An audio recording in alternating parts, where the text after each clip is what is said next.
right, I'm going to drive the cameraman nuts because I'm going to wander around. So you're going to have to work at it, Dave. Sorry. Okay, I want to talk to you about hacking as an act of war. I mean, we're talking about a lot about things, but what are we looking at? The problem is that militaries don't change because you win wars or battles. They pretty much only change because they lose them. So what do we have to face in terms of a loss before we go ahead and we learn how to get this right? Or can we skip that stupid step and go right to the smart step? Now, if you look at what is war, if you go back and look at Prussian General von Clausewitz, who talked about war as a continuation of politics by other means. It's another way of saying that generals don't start wars, politicians start wars. And if you think about it, we call in the Defense Department when the Department of State can't complete their mission effectively. And so as a result, what we're looking at is a situation where if all wars are political, what are the political ramifications that we're looking at in cyberspace? Now the challenge is, as President George W. Bush had said back in 2001, we got to think differently because America is required to again change the way our military thinks and fights. Wasn't really talking about cyber, but we can apply that same lesson to what we're looking at today. Because I don't know about you, but about a week after 9/11 came out NIMDA. Anybody remember that? And so, of course, we're really worried. The initial suspicion was, hey, does this have anything to do with the kinetic attacks? Is somebody going to go ahead and combine cyber with kinetic and provide some sort of a unified response that says, wow, we're really going to go up? We find out that actually the answer was, well, no. But somebody stuck that in the back of their mind, and you'll see a little bit later in the presentation. They used that exact one-two punch a little bit later to some pretty good effect. So if we go back, let's say a year and a half ago, to RSA and the complete breach of their root certificate, which is coming through what? Social engineering, all right? The carbon side of the network, the weak side, the stuff for which there is no patch for human stupidity. And yet they lost over 700 organizations were later rooted because they still had that trust certificate if the CA revoked. Should have been revoked, wasn't revoked, and with the compromise of that root, all the trust downstream was compromised. So were they the real target? Or were they just the way to get to the true target? Night Dragon, looking at coordinated attack against energy companies, and Nitro, and Shady Rat, remote access Trojan. There's some nice write-ups on that one, but it was basically a spear phishing attack to go ahead and get after about 70 different organizations. We're starting to see a pattern here. Go on to 2012. The Israeli Defense Force has been engaged in cyber activity consistently and relentlessly. Am I accusing them of anything? No, that's on their website. They're bragging about that capability. All right, and Saudi Aramco, who's got a whole bunch of empty hard drives for sale on eBay right now, trying to figure out, is like, hey, you want to use it, just use gently and wipe really, really hard.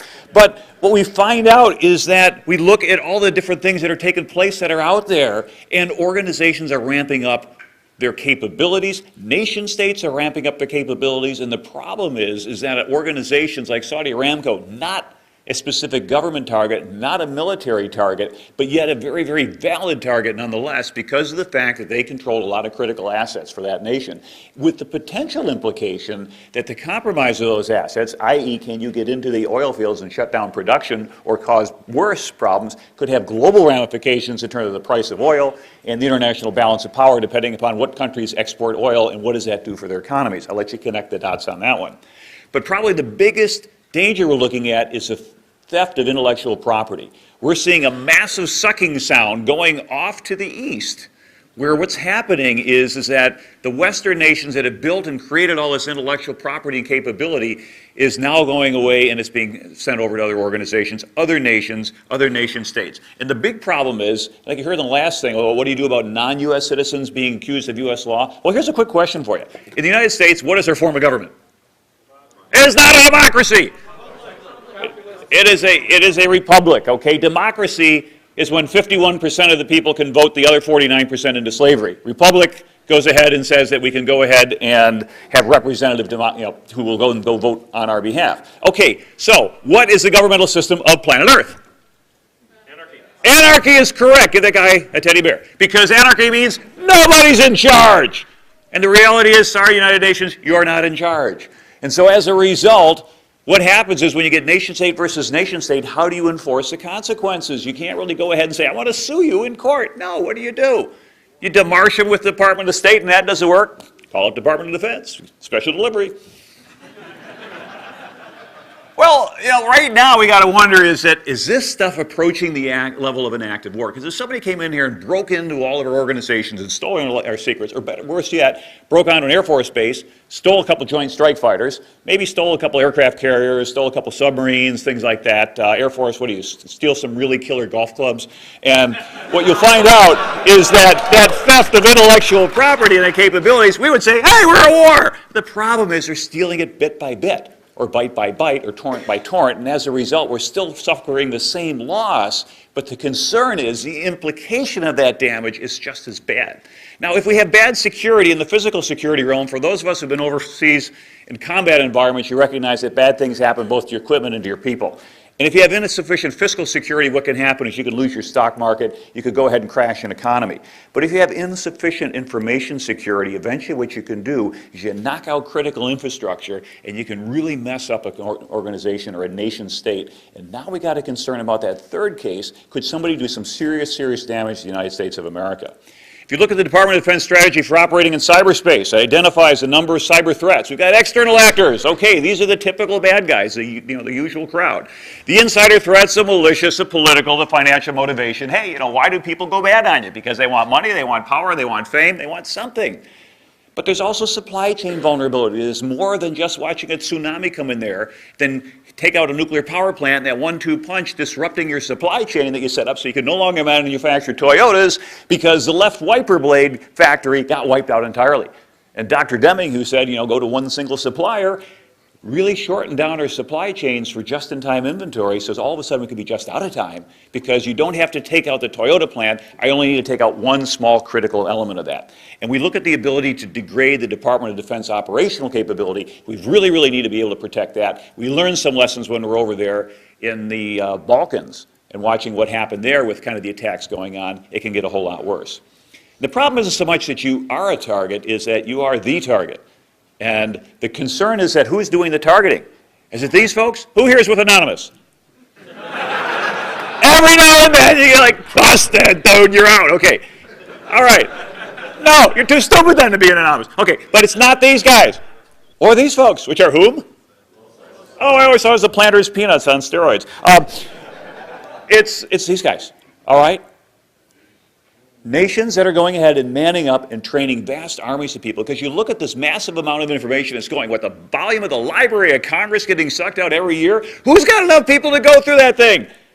Yeah, I know somebody's got a couple billion people, so maybe they can go ahead and they got the bandwidth to deal with the stuff.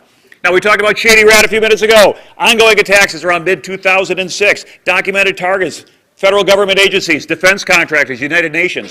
What was very, very interesting is looking at the run-up prior to August 8th, 2008. What happened on 8/88, by the way? In where? Beijing, China. If you're Chinese, number 8 is lucky. It's fortuitous, okay? And so as a result, what an opportunity to go out on a world stage where you want to make sure it's done really, really well. So some of these targets were the IOC and National Olympic Committees and the World Anti-Doping Agency. So who could possibly be doing all these particular attacks? I don't know.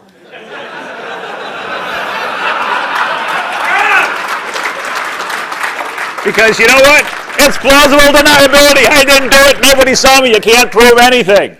And that's the real problem we face in cyber war is attribution. Being able to prove unequivocally that that is your targeter. And so we take a look at some of the reports. There's an FBI report that supposedly was leaked. The journalist reported at least 180,000 Red Army cyber spies. Who here is the United States Marine Corps? No URAs in here? Okay, how big is the United States Marine Corps? Not much bigger. And so we find out it's something that force that size is being aimed against us potentially. So who's doing it? Who, me? Could they have done these things? No possible way. But yet we need more than just a scapegoat or a whipping boy to go ahead and say, well, hey, guess what? It's all China. Well, it's not necessarily all China. And oh, by the way, I got to tell you, if I were advising the Chinese government, if I were Chinese national and that were my country, hell, I'd be doing the same thing too.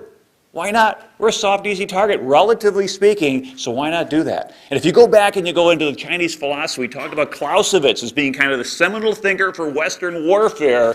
You go back to Eastern thinking, and who do you find? You find Sun Tzu. And in book 1, page 1, paragraph 1, line 1, the very beginning of that, he says, all warfare is based on deception. Okay? Now, Professor Leota at the War College said all warfare tends toward asymmetry, which means what? Small input, large output. Okay? Think things like 9/11 attacks. All right? Not a whole lot of money to train up a bunch of people. Huge, huge impact on the back end. But I went back and I reread Machiavelli's The Prince. And he says there's no avoiding war. It's only going to be postponed to the advantage of others. So for some people who say we're not yet in a full-fledged cyber war, even though the capabilities are out there, you have to ask, why not? And to whose advantage is this being postponed? If we take a look at some of the information out there, and this is a report to Congress from the Office of the National Counterintelligence Executive, points out that China is a persistent collector, an opportunity for the first 2 decades of this century for economic growth. Now, we look at the Economic Espionage Act, and the hard part is, we talked about in the last hour, how do you go ahead and bring people who are not necessarily in the U.S., but here are U.S. potential folks collecting for whom? China, 6 out of 7 times. And we look at all the things that are happening out there, and we say, well, hey, now, this is a potential bad boy out there. But they're not acting alone. We find out that Russia out there has extensive capability, some real sophisticated operations. Remember the Russian intelligence illegals that got arrested and got rolled up? That was a couple years ago. And so then we have, of course, what we call our U.S. partners. And the problem with U.S. partners is now we got to be politically sensitive, because who are we talking about here? France, Israel, the usual suspects again. But now from a perspective, say, wait a minute, these are supposed to be our friends. These are supposed to be our allies, and they're collecting against us big time. So you ever go on Air France, and you happen to be fortunate enough to sit in a first-class seat, speaking to little microphones inside the headset. Or better yet, if you have a nice something that can generate a lot of power, jam them. Because what you'll find out is that all's fair in love and war over there, because if your government owns Airbus and your government also owns the intelligence services, what's wrong with sharing that information? Hey, it makes sense. But if we were to have our CIA go ahead and collect, or our NSA go ahead and collect, and then provide that information to American industry to make them more competitive in a global marketplace, everybody would go nuts. And so what we find out then is that we're in an environment, anarchy, that does not necessarily give us a good recourse to go ahead and appeal to the emperor and say, hey, I want this thing fixed. Rather, what you're going to find out is that we've got to be able to defend ourselves on our own. Let's take a look at a little bit of history lessons. A lot of us remember Estonia, 2007. What happened? Downtown Tallinn, statue of Russian liberators, because after all, they liberated Estonia. Estonians didn't quite think about it the same way from 1945 through about 1989, but, you know, so what? They're going to move that statue someplace else. A lot of people got upset about the whole concept and started a big kind of denial of service attack going against a lot of the electronic organization of Estonia. Why Estonia? It turned out that they were probably the most wired nation in the country, in the world at the time, in terms of their government and their infrastructure dependent upon electronic commerce. And so it turned out that what came out of that? Well, hey, member of NATO now, we need some technical assistance. But the attack was with bits, not bombs. And we're saying, what happened? Who did it? Who done it? Do we still know who did it? Well, they point to the Russians, they point to the Russian business network, they point to an ethnic Russian who was a resident of Estonia, but there's again a real problem of attribution. But the interesting that came out of it is that there was no demarche, there was no bombs being dropped on somebody else, there was no invasion against somebody else, and somebody took note of that and said, you could do a cyber attack and nobody does anything back to you? Wow, let's try it again. Because here's our response. Yeah, we didn't even schmooball them. What do? We're going to call for a cyber defense policy. We're going to go ahead and establish a Center for Excellence in Tallinn, Estonia, which is a pretty good place to do it. I've not been there. But we got the Euro-Atlantic Partnership Council. Oh, we're a guest. We're going to hold a seminar. Ooh. Okay. Science for Peace and Security. We'll establish some response teams. Okay. And we'll hold a summit. Wow. That's going to teach them. Heck of a response. So what happens? A year later, by the way, August 2008, remember a few slides back, what's happening? Everybody's watching, da, da, da, da, da, da, you know, the guy running around. Meanwhile, what happens over here in Georgia? Is you go into Abkhazia, South Ossetia provinces, which are on the border with Russia, and the Russians begin with a massive cyber attack against the government of Georgia and then roll the tanks. And so now you've got that 1-2 punch we're thinking might have happened in 2001. Now it's happening for real in 2008. And the defenses were disrupted. It turned out from the reports that I have heard is that the government of Georgia had talked to, I think it was president, had talked to some guy who was the president of a company in Atlanta, Georgia, who ran a Hosting company is like, hey, you know, my systems are under attack. Says, hey, move your hosting over here. Okay, fine. Well, then they became under attack over there. Well, what does that make us then? Are we a participant in this war? By the way, I got to give Putin credit. He didn't go in there with his crack troops. He didn't go in there with his best possible forces. He went in with a marginal tank force that was just enough to win the war. Now, he could always have just clobbered him. But by just kind of eking out a win, he was able to go back and say, you know what, we need more money for defense because we could have almost been defeated here. And they bought it, and he got more money. Good for him. So now we're really going to get serious about it. We're going to hold a declaration. And without reading the whole declaration here, we find out that we have a policy on cyber defense and the need for nations to protect the information. Yeah. Well, stop declaring stuff and just go do it. Because we recognize that we're in a hostile environment. We're now finally seeing the marrying of cyber attack with kinetic attack. And so what's the problem is going forward is the logical progression is that's going to become the militarization of cyberspace, a natural extension of warfare, just like the Billy Mitchell back in the 1920s and 30s trying to go ahead and convince the U.S. government and the U.S. Department of Defense that aviation is going to be key to war fighting. And what did they do to Billy Mitchell? They court-martialed him. And yet we find out Battle of Midway and then going forward that aviation is incredibly important. That battle was fought between carriers that never ever saw each other. It was all fought by aircraft. So what's happening is warfare, it's changing. And so now the question is, if a computer is sabotaged and it's coming, the attack's coming from another country, is that an act of war? What do you do when you're subject to a cyber attack? So here's a trivia question for you. Since you've been pretty good at trivia, we'll give you a tough one. When was the last time the United States formally declared war? Against whom? No, it was not against Germany. That was one of the... Japan. They were first in World War II. Who was the last time that we declared war? Google, Google, Google, Google, Google, Google, Google. It turns out Bulgaria, Hungary, and Romania. Who'd have known? June of 1942. Since then, we have never operated under a declaration of war. We've done police actions, we have done interventions, we have done, assistance visits and things like that. But the thing is that we've avoided this formal declaration of war because with that comes a lot of other implications. We want to make sure that, well, we really know what we're doing. And now, as we look at it, we say, well, have we ever operated in cyberspace before? Have we ever been thinking about that? Because what we're realizing is that there is some good pre-cyber warfare doctrine that's out there.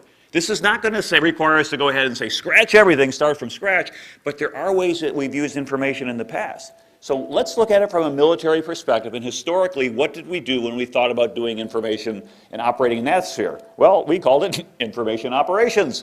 Wow, and what is information? We talk about the national power. And anybody who's been to the war colleges understand that there's elements of national power, we break them out DIME. You've got diplomatic, information, military, and economic. And if you think about it, any one of these four different elements could be used to exert forces on other nations. So we talk about doing diplomatic and sanctions and things like that, going against North Korea perhaps. You got military actions you can take against other nations and things like that. Economic sanctions against Iran. You start to see that these are the toys that are in the play box for governments to go ahead and exercise their elements of power. Now here's some, you say the problem is that we usually focus on the M. Why? How big is the U.S. State Department? How many employees worldwide in the U.S. State Department? I hear 100,000. Do I hear 400,000? Lower, lower. We'd be here all day trying to get down to about 6,000.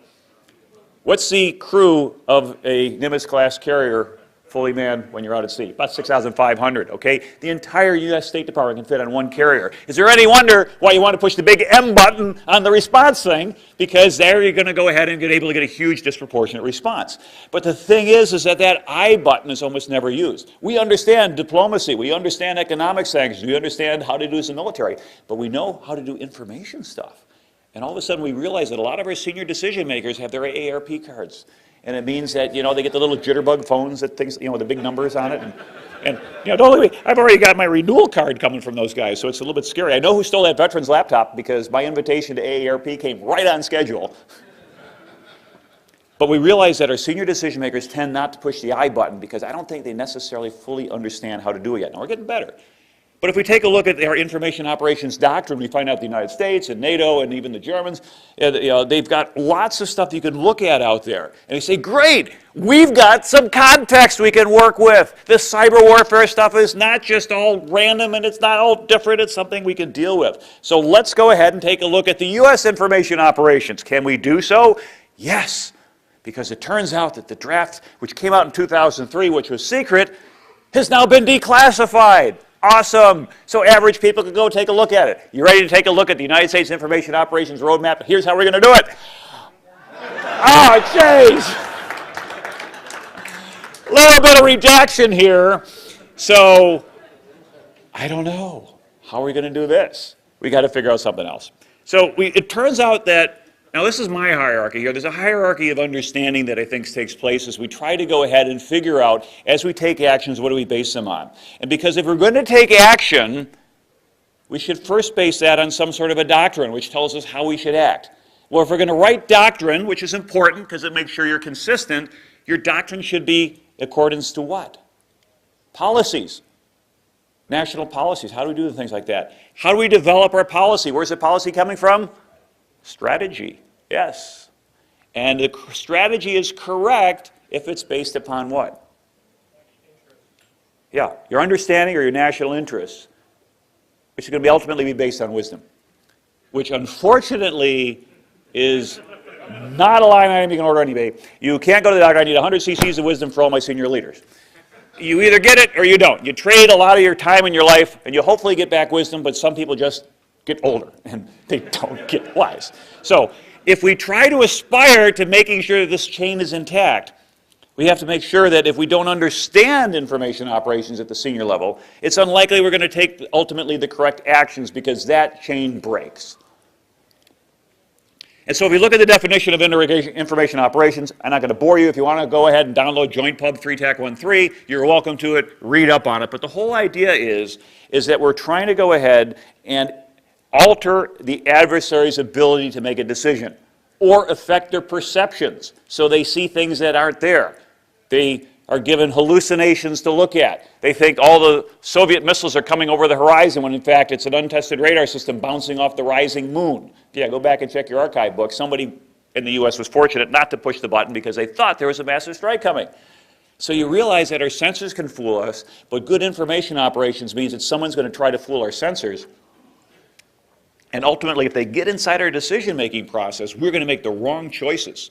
And if we make the wrong choices, ultimately we'll take the wrong actions, which works to the benefit of our adversaries. By the way, ends, ways, and means, have you ever heard about those things? The way we do that, these are the means to get there, and the ends is ultimately what our goal is. So why even bother to do information operations? Because it turns out that dominant powers, we tend to think of ourselves as a dominant power, but hey, that's a U.S. myopia that's really only been around since about 1945.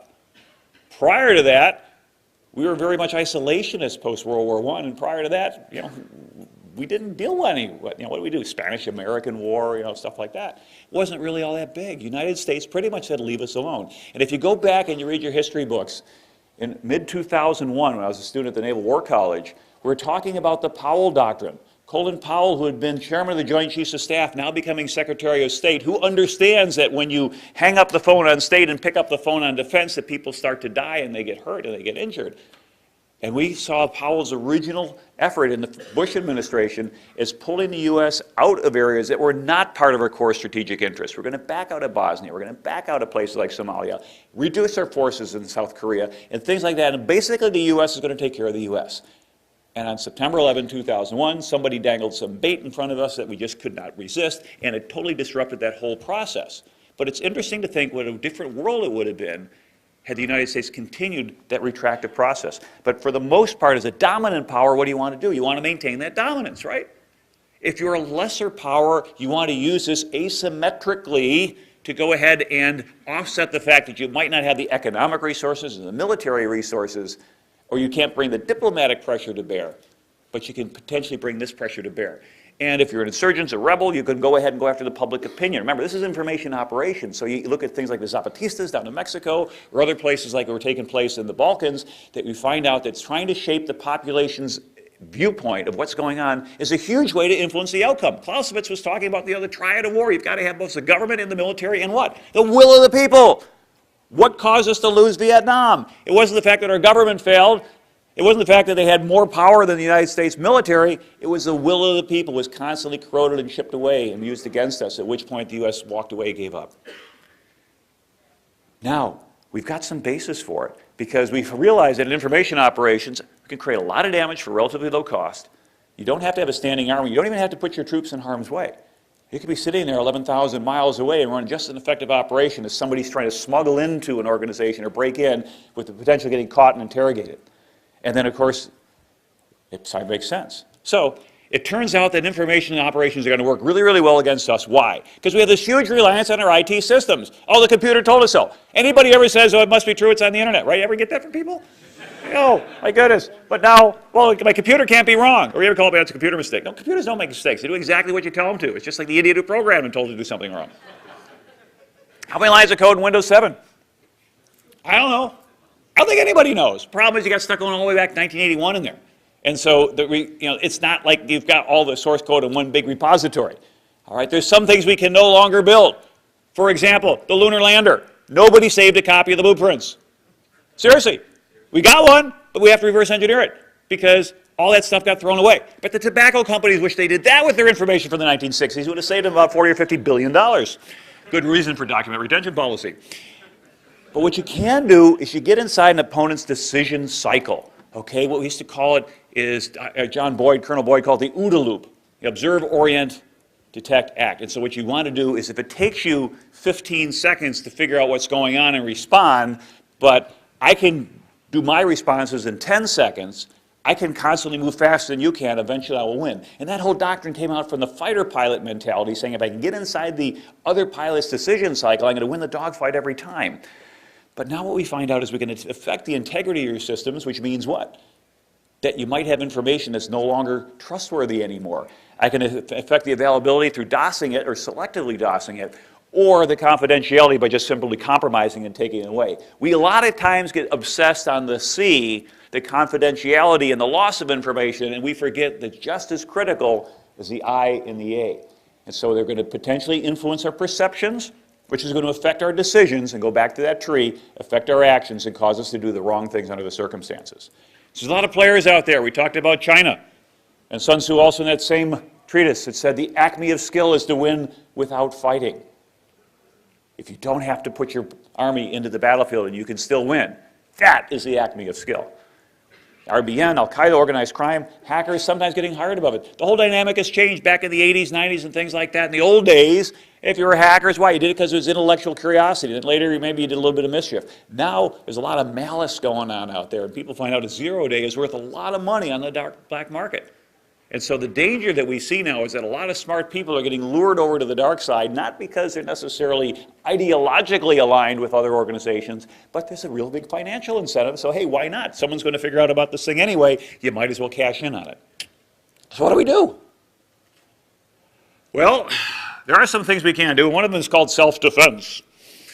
And under NATO, Article 5, we have something called mutual defense. And if an ally of NATO is attacked, every other member of NATO will come to the rescue. Sounds pretty good. Now, the idea was because the Russians, the Soviets, were going to come pouring through the Fulda Gap through East Germany, we always figured about, okay, well, this whole thing was going to defend ourselves, the North Atlantic Treaty Organization, against the evil Soviet Union rummaging into Western Europe and taking the whole place over. Well, as the Soviet Union collapsed and then NATO tended to grow and stuck around because it turned out that, hey, it was a nice forum to communicate, then Eastern Europe wants to be in there. Ukraine would love to be a full member of NATO. Who wants to go to war to defend Ukraine? Because we're finding out that, well, how about if Georgia? And now when the Russians rolled on them, how many other nations are allied with the United States in our war in Afghanistan? Operation Enduring Freedom. 4 or 5, 10, about 30. All 26 members of NATO. Hey, there we go. Because the only time this thing was ever invoked was September 12, 2001. And some other nations like Korea, Australia, and things like that, which, oh, by the way, some of them, like the Koreans, had a very, very ugly exit from there. If you remember the public beheading of the Korean citizen that caused Korea to back up and get out of that alliance. And so what the problem is that what do we do in cyber? If we think of cyber can be an act of war, and now there's a cyber attack that paralyzes the government or goes after the critical infrastructure or, heaven forbid, releases nuclear waste into the countryside in one of our NATO allies, are we going to go ahead and send our sons and daughters and brothers and sisters over there to fight a kinetic war in defense? And that's the equation that we've never yet completed yet, because we haven't necessarily made the jump from cyber to kinetic and putting our own people at risk. The United Nations also has something similar called Article 51, and it prevents individual or collective self-defense if an armed attack occurs. And this has happened a lot. You go back and you read the history books. This was great. 1950, what happened? The Soviet delegate walked out of the United Nations protesting something. No, it was not Khrushchev banging his shoe on the table. That was bad later. But what happened is the American was pretty smart. He said, see out of the room? Yeah. Hey, can we pull this resolution to go ahead and vote on Article 51 to go into Korea? All in favor? All opposed? Okay, we got it, and we're in. After that, representatives were told not to walk out of those meetings anymore. And we find out this takes place over and over and over again. By the way, the Soviet Union challenged the legality of NATO in 1951 under the self-defense, saying, hey, they're ganging up on us. But the whole thing that came out of it wasn't so much to say they did not get that validated because, well, first of all, they kind of got voted on it, but the second one is, well, they're not actually doing things to you. But what about anticipatory self-defense? Well, now things get a little bit interesting because we talked about Rumsfeld and some of that doctrine that came out a few years back saying that, hey, rather than wait to go ahead and take a hit, if we see somebody lining up, let's go ahead and take them out early. Anticipatory self-defense. Very, very difficult because now how do you prove this guy was lining up to hit you? It wasn't just reaching back into his back pocket because he's got a bad shoulder or something like that. And so they built to determine it. And so there's some justification criteria that are out there. And Israel has used that. The United States invoked that, sort of. We consider it anticipatory self-defense because of the intelligence data that we said that there's nuclear materials there and we need to do something about it. So sometimes your justifications can be valid. Sometimes your justifications may have some questionable basis based upon what you can release to the world. But the thing is that countries and nations do this, and they will continue to do this as anticipatory. So enter the Tallinn Manual. Remember we talked about the NATO Center of Cyber Excellence being set up in Tallinn. Well, now roll the clock forward a little bit here. In 2009, there was a group of folks that are put together to create a doctrine on how do we apply kinetic war laws to cyber war laws. And it turned out the director was Professor Schmidt at the U.S. Naval War College. And although you can go to that website and look at an online preview, they have not yet published the document. It's going to come out, I think, next month. But he sent me a copy of it a few months back on a provision that I agreed not to propagate it, but I was able to download it, play with it, read it, and look at it and say, hey, what does this come from? What's interesting about the Tallinn Manual is that the general principles of international law ought to apply to cyberspace, right? It's not a fourth, different dimension. It's not a different planet. But it turns out that if you take a look at how many treaties are out there that deal with cyber warfare, the answer is zero. There is no legal basis for defining cyber war. And so what they did is they said, let's go ahead and by consensus, and man, I don't know how you do that by consensus, but they said that whole document was by consensus, that they were able to go through and apply all these different provisions about what are the laws of war as compared to cyber, and came up with 95 different ways to look at it. So what they do is they're trying to govern cyber warfare, and they look at it before war, during war, activities below the use of force are not addressed. So if you cannot equate an action to a use of force, like somebody goes ahead and DOSes you, well, it's not really a use of force because when the DOS stops, the DDoS stops, you get your systems back up. But if they were able to go ahead and do a kinetic equivalent, such as, all my centrifuges seem to break, could that then qualify as cyber activity that could then go under cyber warfare? And the answer would be yes under these definitions. And so what it's designed to do is to come up with a basis of how we start thinking about how do we justify this and how do we set a rule set. And so it's not meant to reflect NATO doctrine, even though it was sponsored by NATO, but they brought in other organizations, other people, other academics to try to define this. And they came out with 95 rules of cyber warfare, which you could go nail onto the side of the internet. So I'm not going to go through all 95 because, frankly, some of them aren't that interesting. We don't have time. But I will take a look at a number of them. How about Rule 9? Injured state may resort to proportionate countermeasures, including cyber. Well, the whole key there is what? Proportionate. Okay, if somebody shoots a rifle across your border, you're not supposed to launch a thermonuclear weapon back. You're supposed to shoot a rifle back. And you kind of go up, escalate in kind. All right, so how about cyber operations consider use of force when effects are comparable to non-cyber use of force? Yeah, we just talked about that a moment ago. But here we can do self-defense.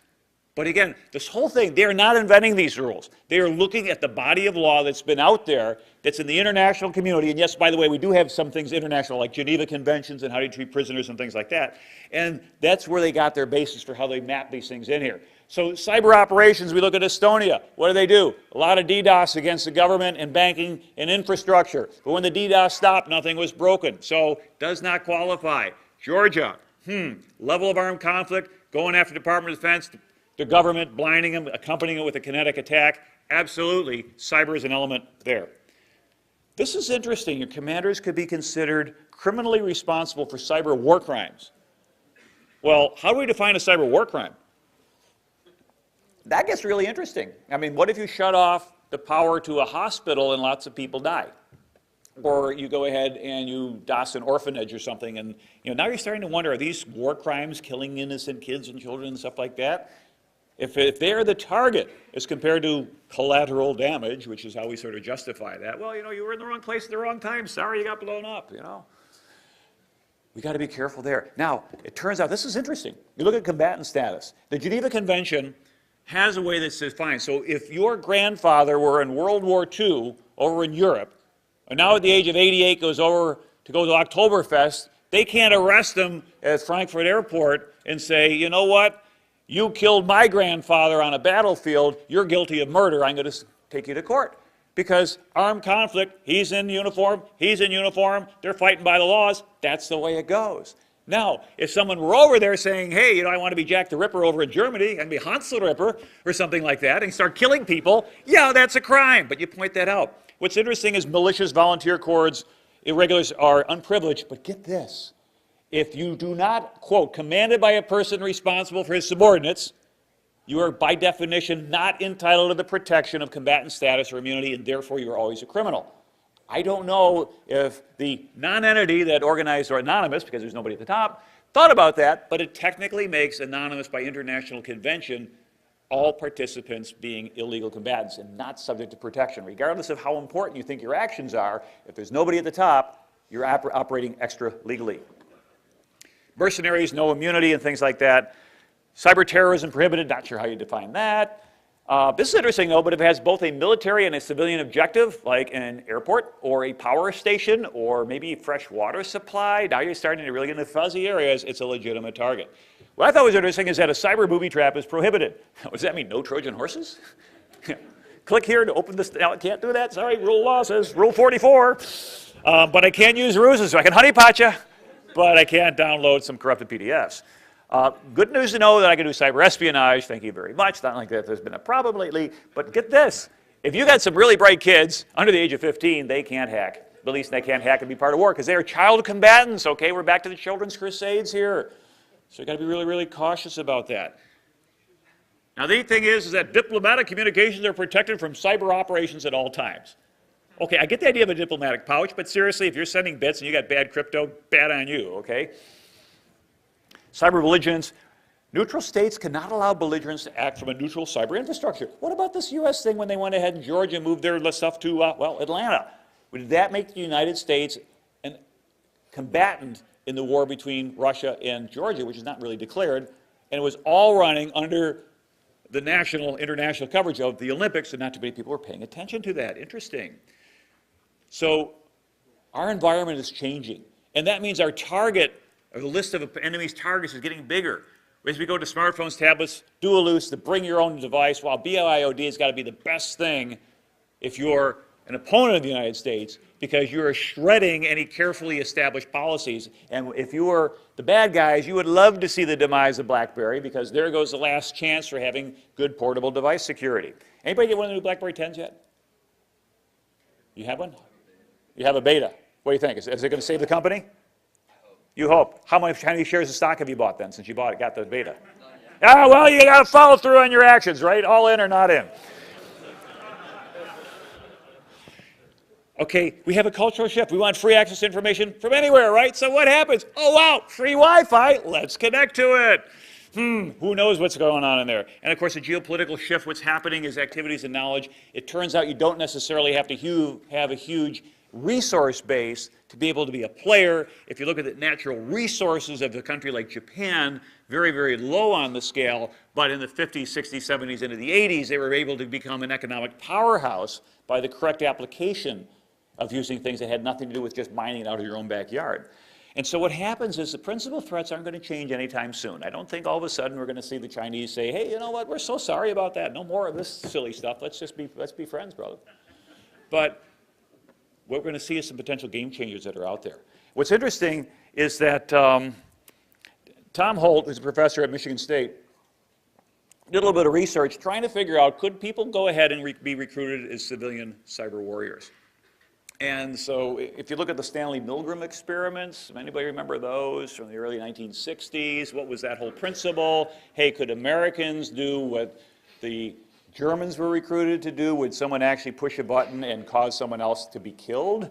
And it turned out that by setting up an experiment, guy with a clipboard, someone on the other side of there who's a participant, but saying every time they get a wrong answer, you increase the voltage. And oh, by the way, the guy's had a heart problem, but don't worry about that. He said people kept getting higher and higher, and you start to see screams and hollers, and then all of a sudden, like, no noise at all. It's like, guys on the floor. It's like, but I should stop. No, you should. It's an experiment. It's okay. We're in charge. And the president of the guy with a white lab coat and a clipboard pushed a number of people to go right past the point of where you realistically think that you're killing somebody else because they felt that there was somebody else in charge. So it turns out is he wanted to take a look and say, not just as somebody in charge, but just would you be willing to play? Because, hey, this is like an all-volunteer force, right? So let's see what we got for all-volunteer cyber warrior. And so 4 questions or 4 axes on there. You commit physical attacks against your own country, and then cyber attacks, and of course against somebody else's country as well. What was interesting is that if someone was willing to go ahead and break into the front door or break into a building, they were probably willing to break into a system or hack into a system as well. That's not so much cyber capabilities, it's just who are you? And it really had very little to do with patriotism when they asked, do you love your country? Yes. Are you going to hack against them? Sure, why not? It had nothing to do with it. And the piracy is really coordinated, so if you were downloading songs and killing kittens as a little kid off of Napster, chances are you're willing to go do this stuff. So what I read Tom's research, and I sent him back, and I said, you know what? You got all these little attempts to correlate stuff. It looks like just people are self-selected and they act on their own priorities, not national. And he was so close to the data, you're like, yeah, you're right. So sometimes if you're doing stuff, get someone from the outside to look at it. But let's go ahead and take a look at Dr. Tom Adams. Now, Tom Adams wrote, and this was in the Army War College Parameters, warfare has begun to leave human space. Because what's happening is things are becoming too fast and too complex for us to direct. And what's going to happen is we're just going to have to pretend that we're in control. And one of the real concerns we have here is that the rate and the pace of cyber is going beyond the ability to get within the side of human decision loop. That OODA loop that we measure in seconds is now going up against an opponent that's automated that's going in milliseconds, or microseconds, or nanoseconds, or picoseconds, or femtoseconds, or whatever you have to be measured against. The whole point is that we're not well equipped to go ahead and man up to say, hey, look, we think there's a problem. We're not going to get the 7 months that we had in 1991 to go ahead and, hey, let's go ahead and move tanks, let's go ahead and move fuel, let's move people, get everybody else lined up all against this Kuwait border, and then go ahead and try that old left hook. Rather, what happens is that it's going to be come as you are, and you have to respond, and it turns out that unless you've got automated systems, it's not going to work. By the way, he wrote that in 2001. My observations. My concern is that a lot of the senior military officials are in their 50s and their 60s. Not that it's not so bad. I mean, I don't have much choice about it. But if you didn't grow up with this stuff, it's hard to think inside the wire. In my opinion, hacking is like a foreign language. If you learn it late in life, you're going to speak it with an accent. If you learn it while you're young enough, you speak it as a native. And we don't have native speakers at the highest decision levels yet. Now, the Naval Academy, the West Point, other academy, service academies, for I think for the last 11 years, have been doing the cyber warfare curriculum, and that's great. If we can only get the bad guys to wait another 19 or 20 years, they're going to be up at the 2 and 3 and 4-star levels in their careers, and we're ready to go. But meanwhile, we've got a hugely knowledgeable cyber capability down here at this level, but all the decision makers are taking place up here. And so it turns out, oh, by the way, why did I exclude Israel? You have to retire by the age of 45 as a general. It's a young man's war over there, or young woman's war. So think inside the wire. Can you do that? I hope we're not in for an unpleasant surprise. Because my concern is that when nuclear weapons were first invented, they were used in warfare. We haven't been using them since, but the concern is they're going to get used again. You don't create a weapon without ultimately using it. And that's been the real concern when we're talking about cyber, is that we're building these capabilities, we're creating these tools, and particularly when you have things like 0 days, there's a shelf life on it. 0 days are like milk. They're not like wine. They don't get better with age. At some point in time, they spoil and you got to throw them out because they don't work anymore. But because there's been very little or no consequence in the past, why not? And so as a result, I think we're emboldening other organizations, other nation states, to go ahead and think of cyber as a valid attack vector. And you got a low cost of entry, so you don't have to go ahead and have a lot of capabilities. You look at the economy of a nation like North Korea, but for heaven's sakes, most of their people are malnourished. They trade with almost nobody, and yet they've detonated, well, what, 3 nuclear devices? They have a missile program. They put something up into orbit, and supposedly they have a cyber capability. They're using both their computers to go ahead and attack American systems. And so as a result, you find out that you don't have to have a huge industrialized base to go ahead and compete effectively in the world of cyber. And I think we're going to see a stronger coupling of cyber with kinetic attacks. Now, I don't think anybody's going to saw off the branch that everybody's sitting on.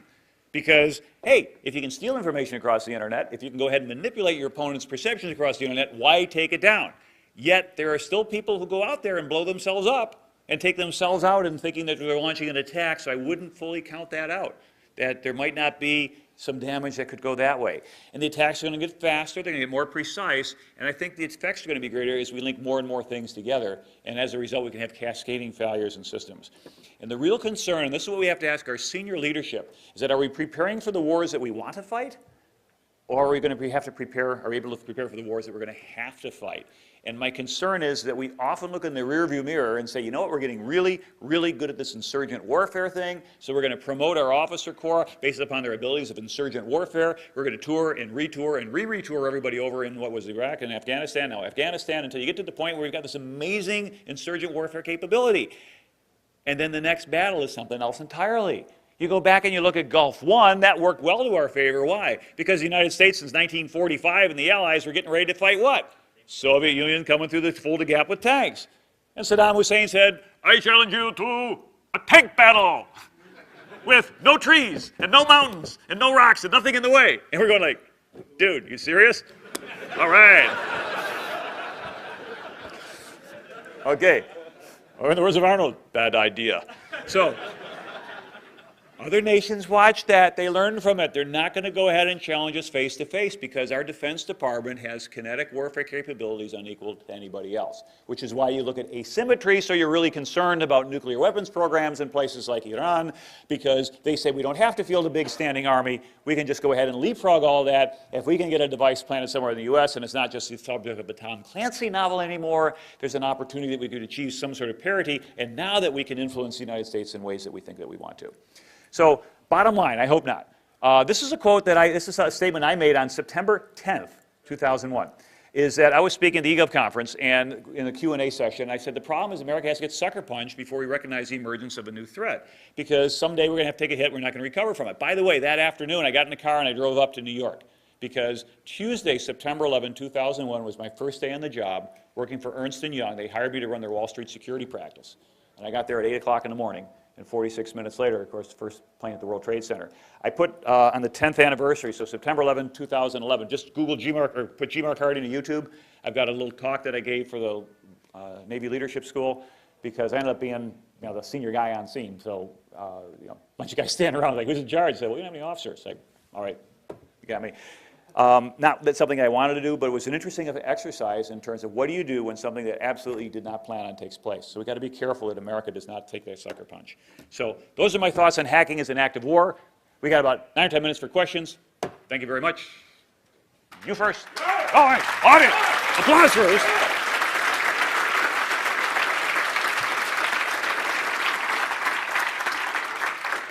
By the way, my opinions do not reflect the opinions of the United States government or the Department of Defense. Apropos of that, can you comment on how you think the Pentagon doctrine of equivalence is going to shape international norms? Be more specific. By shaping international norms, how do I cause other nations to? So,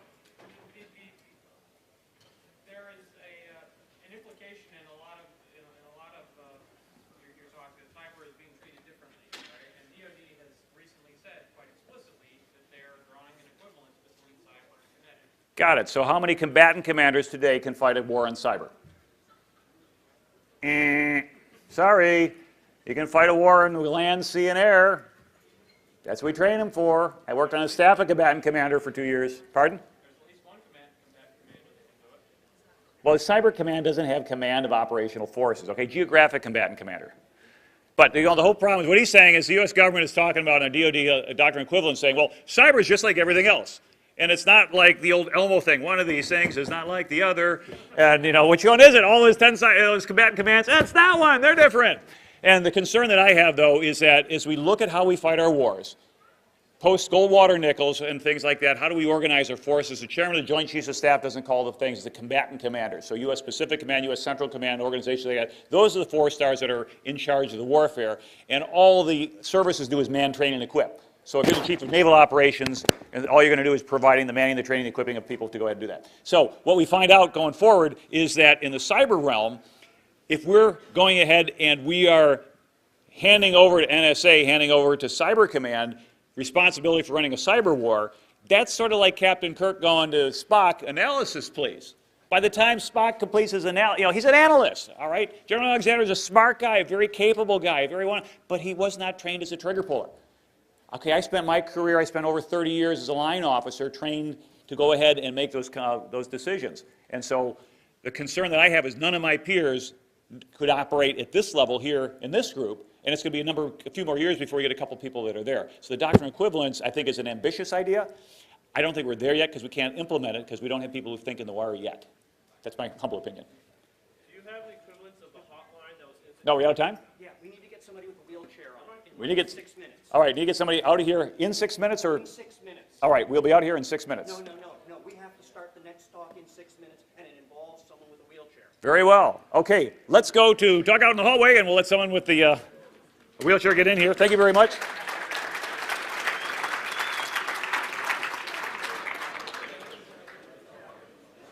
The volume of the Library of Congress getting sucked out every year. Who's got enough people to go through that thing? Yeah, I know somebody's got a couple billion people, so maybe they can go ahead if they got the bandwidth to deal with this stuff. Now, we talked about Shady Rat a few minutes ago. Ongoing attacks is around mid-2006. Documented targets, federal government agencies, defense contractors, United Nations. What was very, very interesting is looking at the run-up prior to August 8th, 2008. What happened on 8/88, by the way? And where? Beijing, China. If you're Chinese, number 8 is lucky, it's fortuitous, okay? And so as a result, what an opportunity to go out on a world stage where you want to make sure it's done really, really well. So some of these targets were the IOC and National Olympic Committees and the World Anti-Doping Agency. So who could possibly be doing all these particular attacks? I don't know.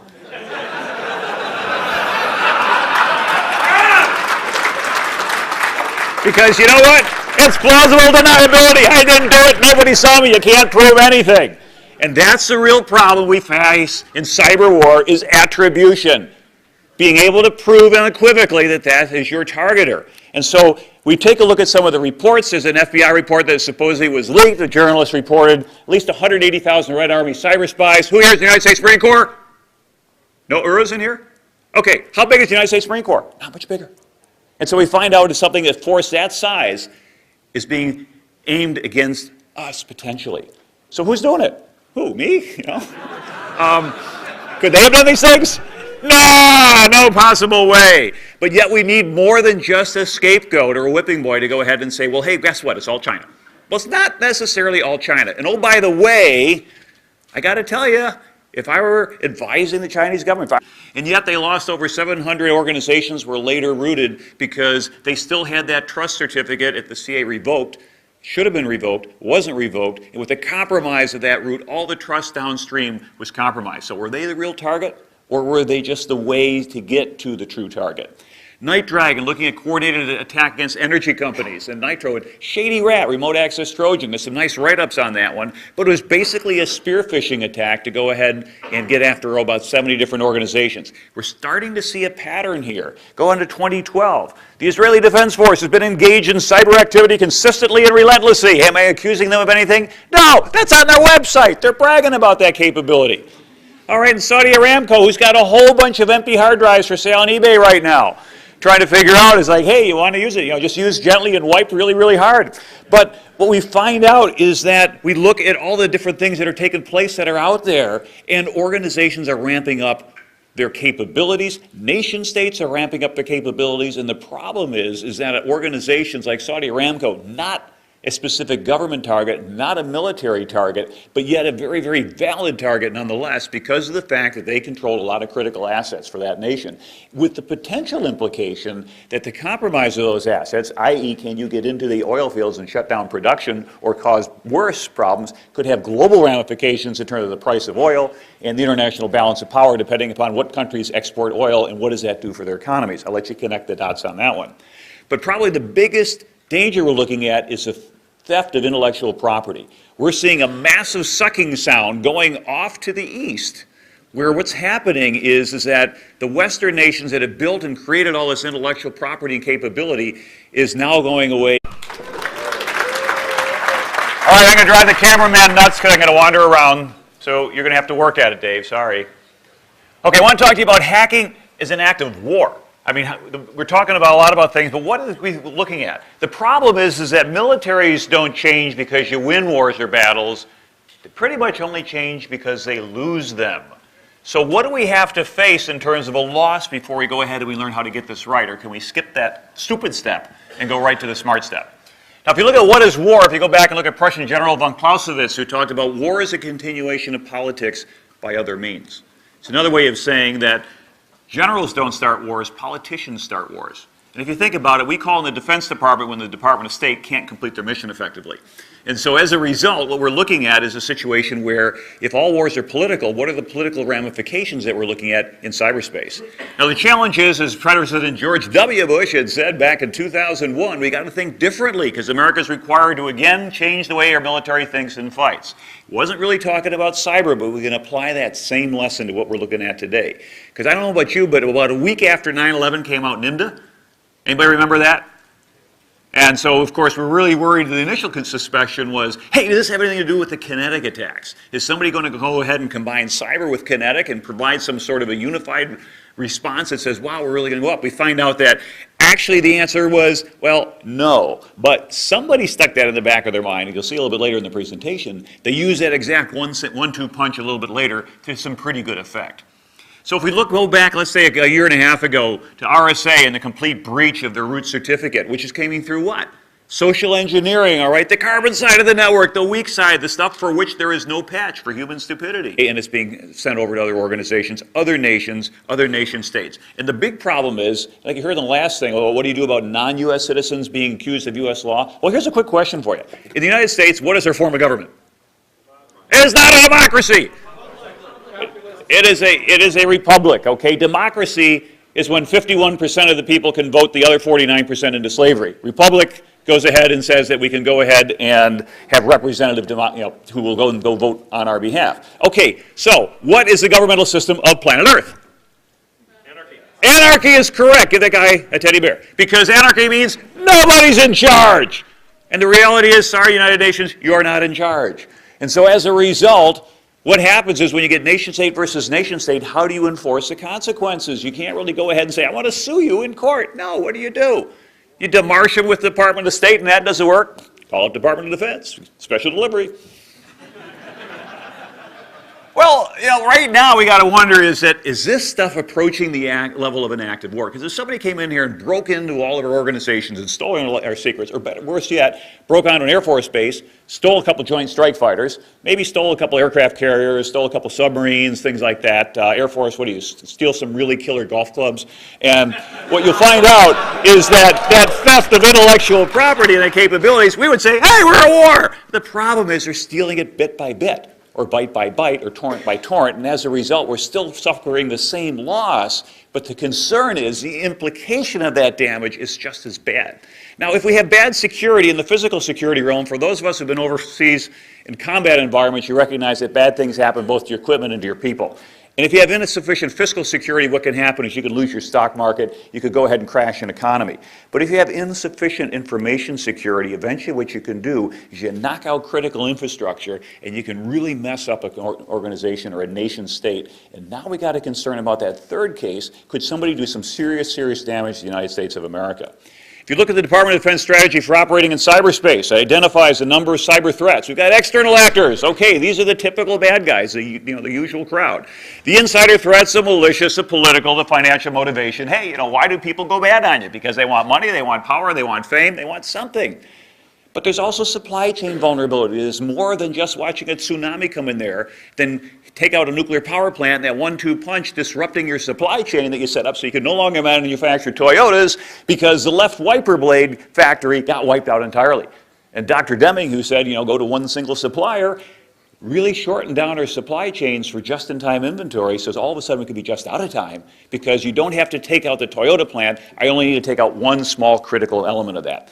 And we look at the ability to degrade the Department of Defense operational capability. We really, really need to be able to protect that. We learned some lessons when we were over there in the Balkans and watching what happened there with kind of the attacks going on. It can get a whole lot worse. The problem isn't so much that you are a target, is that you are the target. And the concern is that who's doing the targeting? Is it these folks? Who here is with Anonymous? Every now and then you get like, busted, dude, you're out. Okay. All right. No, you're too stupid then to be an Anonymous. Okay, but it's not these guys. Or these folks, which are whom? Oh, I always thought it was the Planters Peanuts on steroids. It's these guys, all right? Nations that are going ahead and manning up and training vast armies of people, because you look at this massive amount of information that's going, what